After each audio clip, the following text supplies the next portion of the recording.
Hi സുഹൃത്തുക്കളെ. കാരണം ഓണമൊക്കെ അടുത്ത് വരികയല്ലേ. അപ്പം ഞാനിന്ന് ചെല്ലാൻ പോകുന്ന കവിത ഓണത്തിനെ പറ്റിയിട്ടാണ്. കവിതയുടെ പേര് ഓണത്തപ്പൻ. വീണ്ടും വന്നൊരു പൊന്നിൻ ചിങ്ങം, ഓണക്കാലം വരവേൽക്കാനായി. ഓണനിലാവും വന്നു കഴിഞ്ഞു, ഓണപ്പൂവും പൂത്തു തുടങ്ങി. ഓണത്തുമ്പികൾ പാറി നടന്നു, ഓണച്ചന്ത നിരന്നു കഴിഞ്ഞു.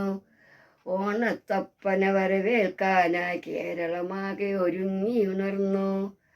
അത്തം തൊട്ടൊരു 10-ാം നാൾ വരെ മുറ്റത്താകെ പൂക്കളമിട്ടു.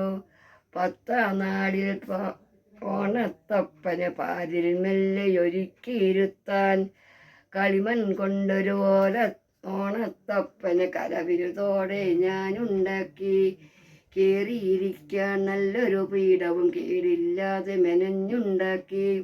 ഉത്രാടന്നാൽ ഓണത്തപ്പനെ പാരിൽ മെല്ലെ ഇരുത്തി ഞാനും.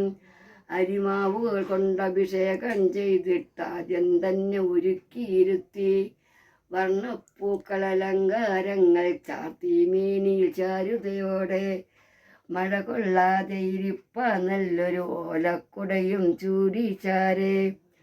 ഓണക്കോടിയുടുത്തു ഞാനും, ഓണസദ്യയൊരുക്കി ഞാനും. ഓണത്തപ്പനെ നേദിക്കാനായി അപ്പവും അറിയും വേറെയൊരുക്കി. സന്ധ്യ കഴിഞ്ഞൊരു നേരത്തെത്തി ഓണനിലാവും സന്തോഷത്താൽ. ഓണപ്പാട്ടുകൾ ആമോദത്തിൽ ആടിപ്പാടി രസിച്ച് തിമിർത്തു. നാളുകൾ 3 കഴിഞ്ഞപ്പോഴോ ഓണത്തപ്പൻ ഓടിപ്പോയി. എന്നിനി വരും ഒരു പൊന്നിൻ ചിങ്ങം എന്നും നോക്കിയിരിപ്പു ഞാനും. കവിത ഇഷ്ടപ്പെട്ടാൽ നിങ്ങളെല്ലാവരും ലൈക്ക് ചെയ്യുക, ഷെയർ ചെയ്യുക, സബ്സ്ക്രൈബ് ചെയ്യുക. വീണ്ടും മറ്റൊരു കവിതയായി കണ്ടുമുട്ടുന്നവരെ നന്ദി.